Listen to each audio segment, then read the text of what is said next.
नमो नमः। आज की कक्षा में आप सभी का बहुत बहुत स्वागत है। मैं सुदर्शन जैन, माध्यमिक शिक्षक, शासकीय हाई स्कूल ढुंगासरा सागर। आज मैं आपके लिए संधि के बारे में पढ़ाऊंगा कि संधि किसे कहते हैं और उसके कितने भेद होते हैं। चलिए तो प्रारंभ करते हैं। संधि प्रकरण अर्थात संधि प्रकरण के बारे में आज हम चर्चा करेंगे। सर्वप्रथम किसी भी चीज को अगर हमें समझना है तो हमें उसकी परिभाषा की ओर जाना पड़ता है। तो सर्वप्रथम हम संधि की परिभाषा देखेंगे। संधि किसे कहते हैं? वर्णयो वर्णानाम व मेलनम संधि। वर्णयो द्विवचन का है तो दो वर्णों का या वर्णानाम बहुत सारे वर्णों का, व मतलब अथवा, दो अथवा दो से अधिक वर्णों के मेल को संधि कहते हैं। संधि किसे कहते हैं? दो या दो से अधिक वर्णों के मेल को संधि कहते हैं। परिभाषा, दूसरी परिभाषा देखते हैं। वर्ण द्वयस्य सम्मेलनेन यत् स्वाभाविकं परिवर्तनं भवति तदेव संधि। वर्ण द्वयस्य सम्मेलनेन, दो वर्णों के सम्मेलन से या मिलने से, यत् स्वाभाविकं परिवर्तनं भवति, जो स्वाभाविक परिवर्तन होता है, तदेव संधि, उसे ही संधि कहते हैं। ठीक है, तो वर्णयो वर्णानाम, पहले तो समझ लें वर्ण क्या है। वर्ण मतलब दो, वर्ण मतलब होता है अक्षर। वर्ण मतलब कोई एक अक्षर। अब वर्णानाम दो या दो से अधिक वर्णों के मेल को, ठीक है ना। तो वर्ण मतलब कोई एक अक्षर हो गया, जैसे इधर हमने लिख दिया रा, ठीक है। तो दो या दो से अधिक वर्णों के मेल को संधि कहते हैं। ठीक है, तो दो शब्द, दो वर्ण और शब्द, वर्ण समझ लें और शब्द समझ लें। वर्ण मतलब अक्षर और शब्द मतलब बहुत सारे, दो या दो से अधिक वर्णों के समूह को शब्द कहते हैं। ठीक है, वर्ण किसे कहते हैं? अक्षर,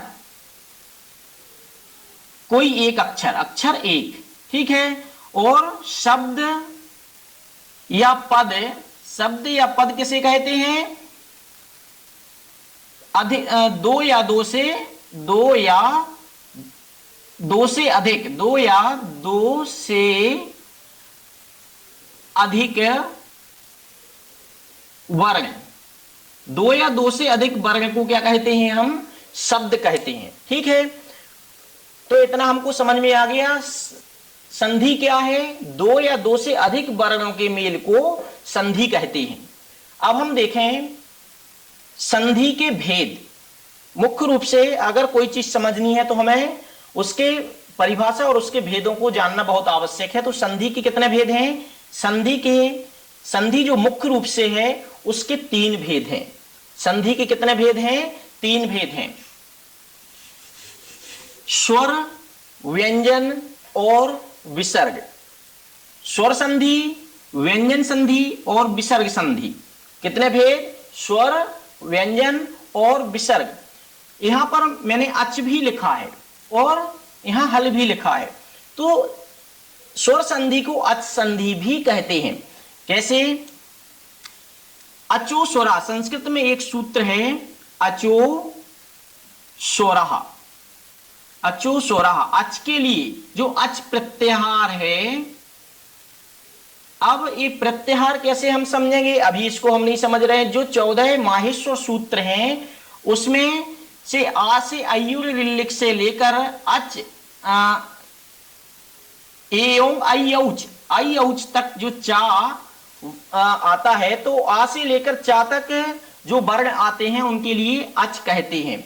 और अच प्रत्याहार के लिए संस्कृत में सूत्र है अचो स्वरा, अच के लिए स्वर कहते हैं, इसलिए इसको यहां पर हमने स्वर संधि को अच संधि भी बताया।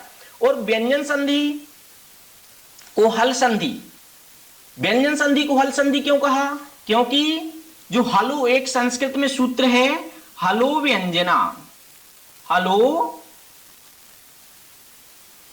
व्यंजना, हलो व्यंजना। तो हल के लिए क्या कहते हैं? हल के लिए व्यंजन कहते हैं।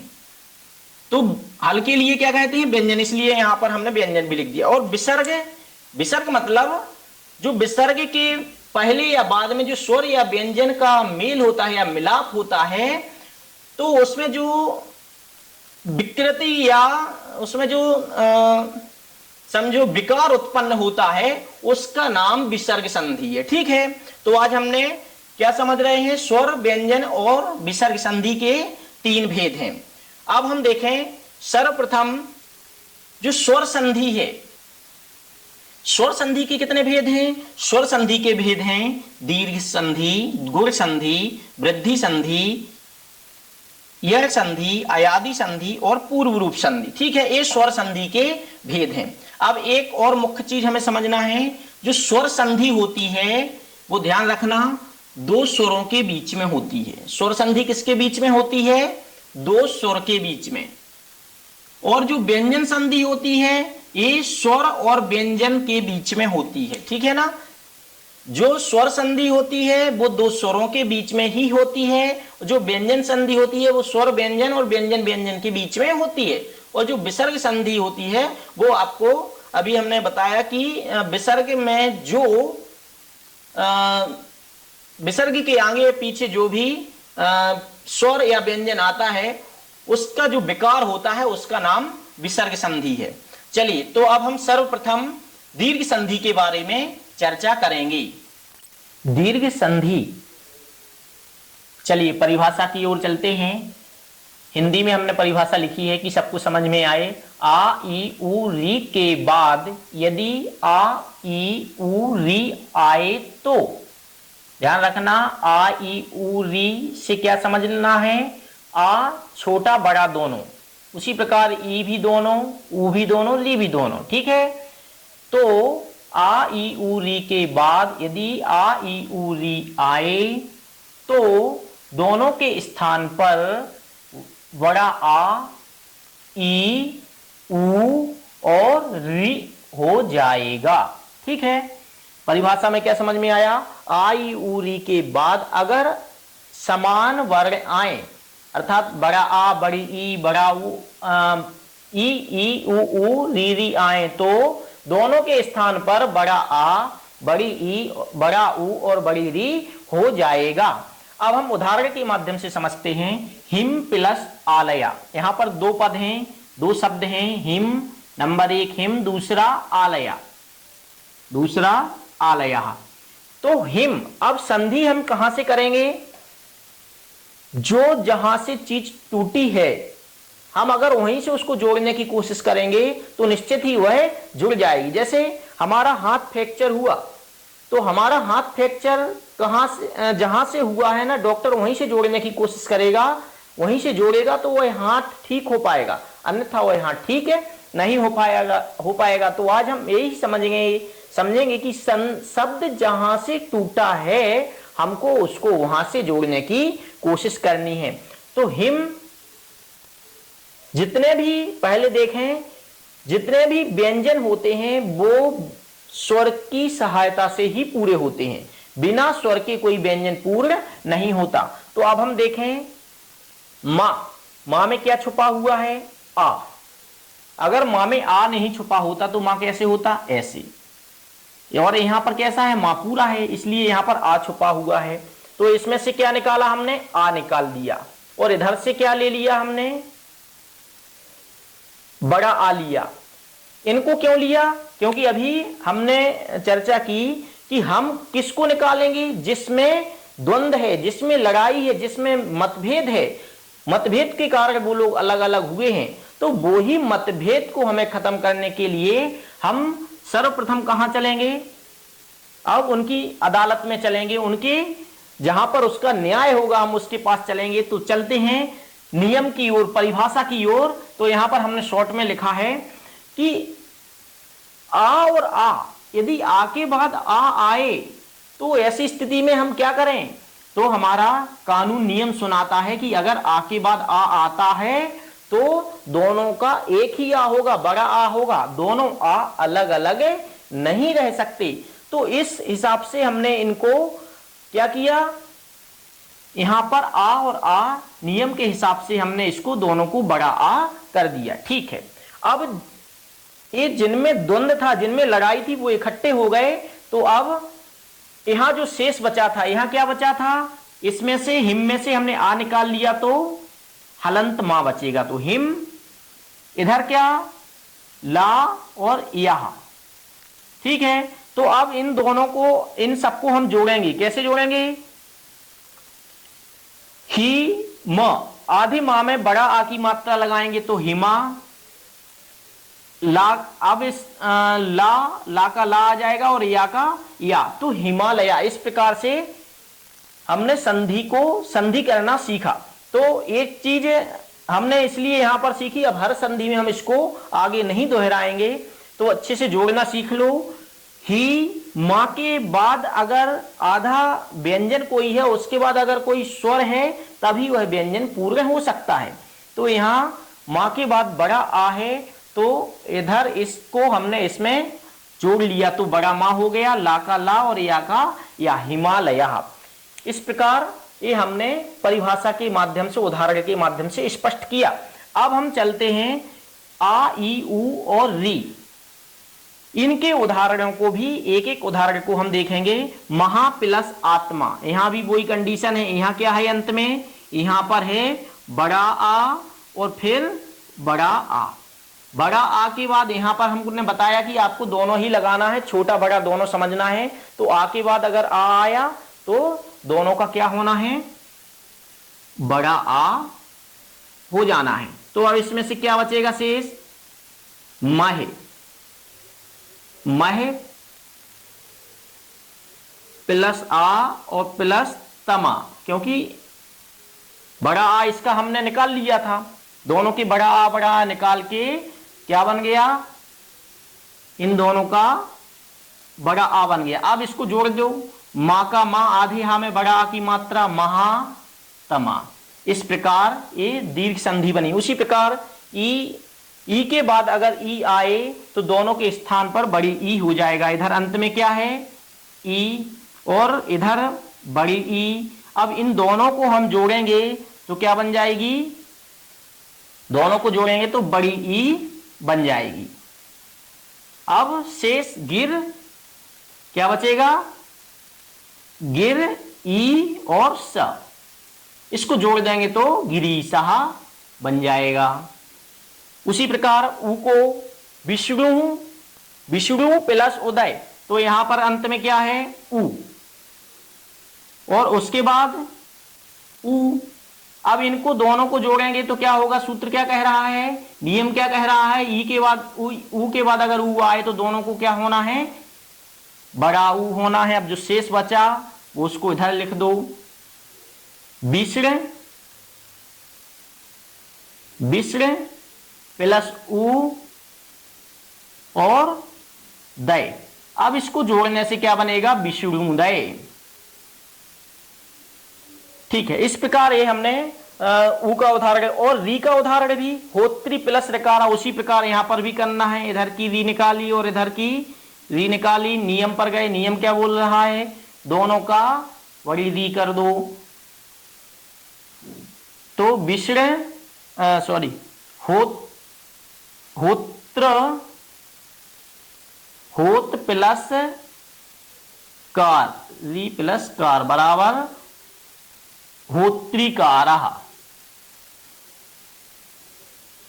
होत्रिकारा। इस प्रकार हमें समझना है। ठीक है, तो क्या समझा अभी हमने इसमें कि अगर स्वर के बाद सवर्ण स्वर आए, अर्थात वो ही स्वर आए, तो दोनों के स्थान पर क्या हो जाएगा, दीर्घ हो जाएगा। और यहां पर हमें मात्राओं से भी संधि समझनी है। बड़े या की मात्रा मिले, बड़ी ई, बड़ा ऊ और बड़ी री की मात्रा मिले तो हमें दीर्घ संधि समझनी है। अब चलते हैं हम गुण संधि की ओर। गुण संधि किसे कहते हैं, परिभाषा देखें। आ अथवा आ के बाद यदि ई, उ, री आए तो दोनों के स्थान पर ए, ओ, अर, अल हो जाएगा। ठीक है, तो यहां पर हमने संक्षिप्त में लिखा है कि आ या बड़ा आ के बाद अगर ई उ री ली आए तो ये निशान लगाया कि इन दोनों के स्थान पर, किनके स्थान पर, इन दोनों के स्थान पर आ और ई, इन दोनों के स्थान पर क्या हो जाएगा, ए ओ अर अल हो जाएगा। ठीक है। और मात्राओं से भी हम गुण संधि की कैसे पहचान कर सकते हैं, अगर हमें ए ओ और अर अर्थात रकार ऊपर मिले और बीच में आधा ला मिले तो भी हम गुण संधि समझ सकते हैं। अब यहां पर उदाहरण के माध्यम से स्पष्ट करते हैं।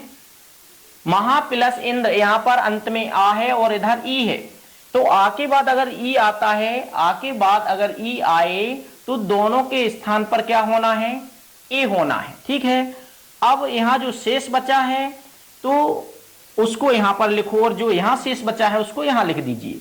अब इसको जोड़ो, आ के बाद ई आया तो हमने आ के बाद ई आई तो ए कर दिया, तो मां और आधे हा में ए की मात्रा लगाएंगे तो हे, आधा ना और द्रा, महेंद्र। और इसमें बताया अभी तक इस मात्राओं के माध्यम से कैसे पहचाने, तो ये लगी है ए की मात्रा। ठीक है।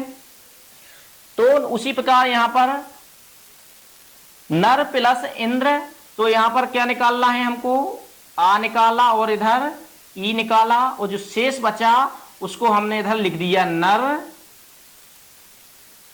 आ और ई निकाला,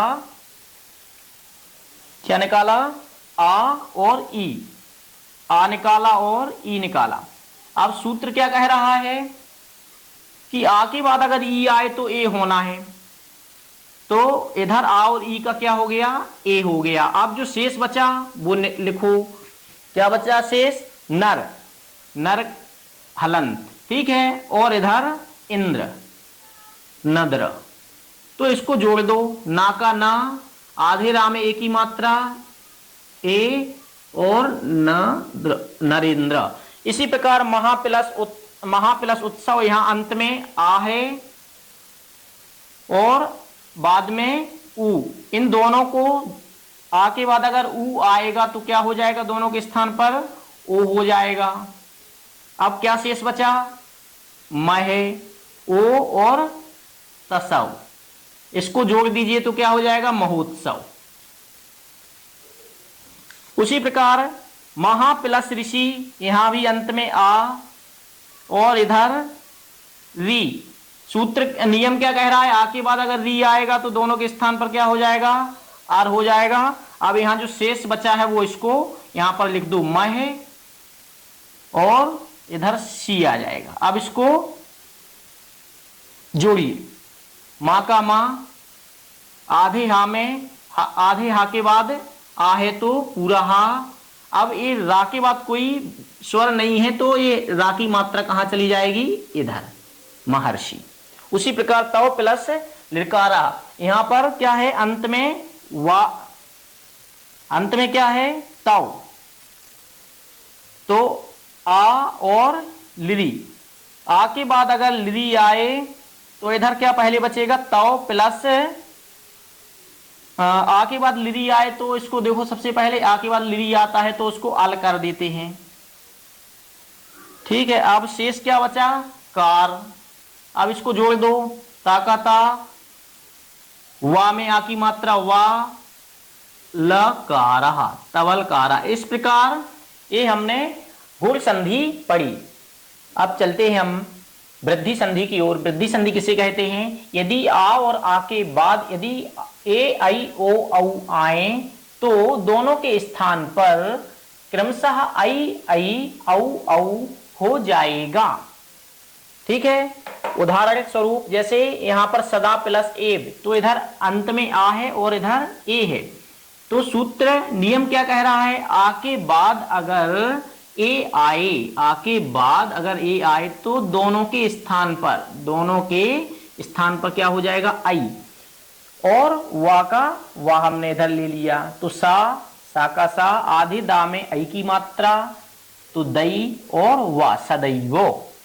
इसी प्रकार हम चारों उदाहरण देखें। ए का अत्र प्लस एव, यहां पर अंत में आ है और इधर ए, तो इन दोनों को इधर निकाल दिया।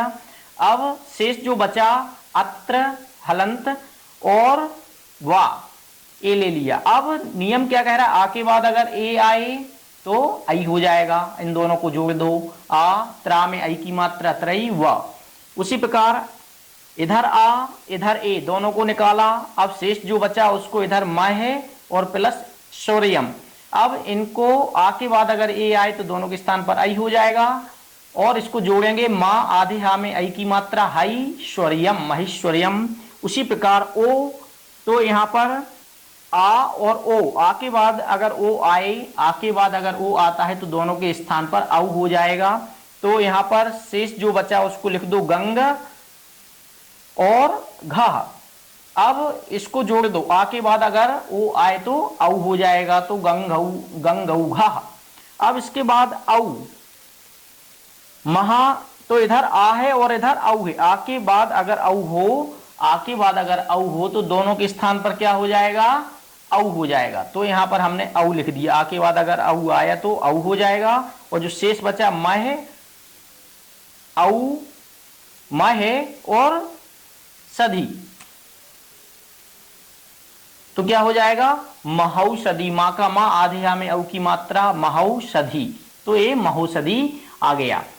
यह संधि की परिभाषा क्या है, इका यरा स्यात् अचि परे। संस्कृत में एक सूत्र है इको यरचि, इको यर स्यात्, एक का यर हो जाता है अच के परे होने पर। उसको मैं संक्षिप्त में समझाता हूं, यदि ई उ री लिरी के बाद कोई भी असमान स्वर आए तो ई उ री लिरी पहले आए, इसके बाद कोई भी असमान स्वर आए तो क्रमशः या वा र ला हो जाएगा, असमान स्वर में कोई परिवर्तन नहीं होगा।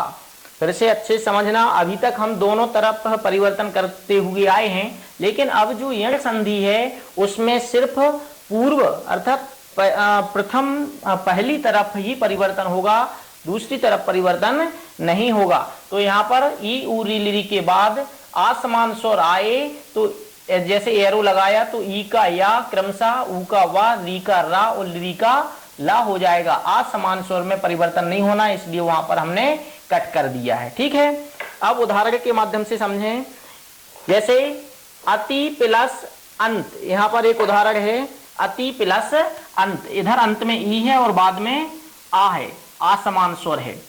ठीक है, असमान स्वर मतलब सेम इसी जैसा स्वर नहीं होना चाहिए, जो इसके अंत में आए उस जैसा स्वर नहीं होना चाहिए, उसे कहते हैं असमान स्वर।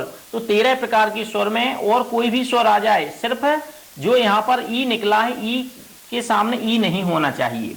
तो इति प्लस अंत, तो यहां से हमने ई निकाला। अब जो शेष बचा है अत, या और अत, इधर अत और इधर अंत।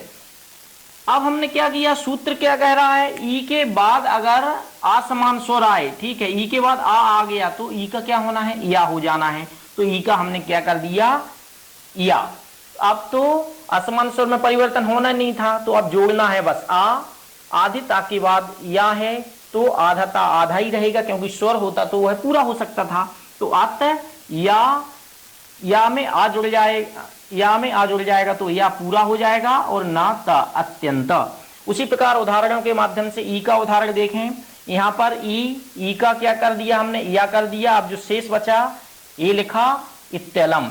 उसी प्रकार इधर जो ऊ है, ऊ के बाद असमान स्वर यहाँ पर औषधि है, औ है, तो ऊ का ऊ निकाल दिया हमने, शेष जो बचा मध्य और इधर औषधि, इसको जोड़ दो।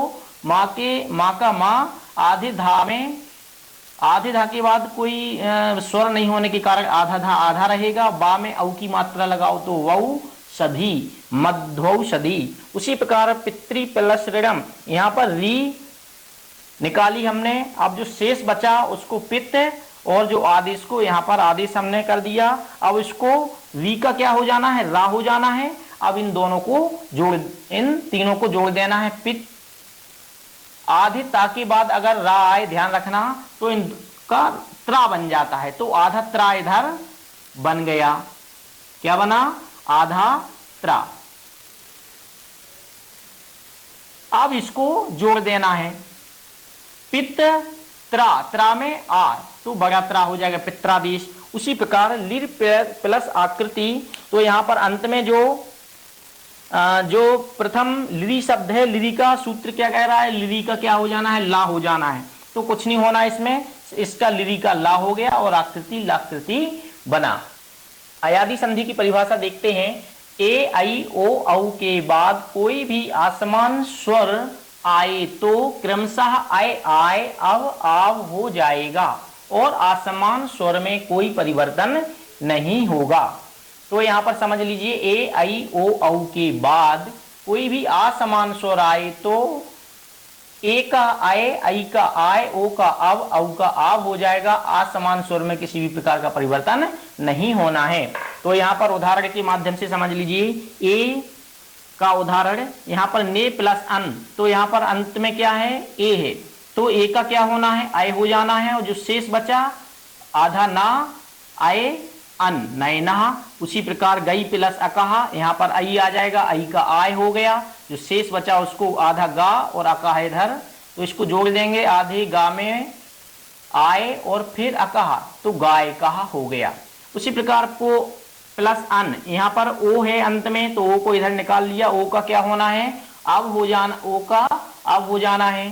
तो पा प्लस अब प्लस अन पवनहा हो गया। अब इसी प्रकार धौ प्लस अकहा, तो इधर औ है, औ का क्या हो जाना है, औ का हो गया आव, तो यहाँ हमने आव लिख दिया। अब जो शेष बचा धावा, आधा धा और अकहा, तो इनको जोड़ेंगे तो धाव कहा हो जाएगा। अब देखें पूर्व रूप संधि बिल्कुल सरल है। अगर पद के अंत में ए या ओ हो और आगे ह्रस्व आ हो, अर्थात छोटा आ हो, तो आ के स्थान पर अवग्रह हो जाएगा, ठीक है ना। और कहीं किसी भी प्रकार का परिवर्तन नहीं होना। जैसे उदाहरण के लिए यहाँ पर हरे प्लस अब हरे, यहाँ पर एक ही मात्रा है, तो इस आ का क्या हो गया, अवग्रह हो गया, तो हरे बन गया। उसी प्रकार ए और ओ की मात्रा, यहाँ पर ओ की मात्रा है, ओ के बाद अगर आ है तो इस आ का अवग्रह हो जाएगा, विषरोग हो गया। इस प्रकार आज हमने स्वर संधि पढ़ी। धन्यवाद।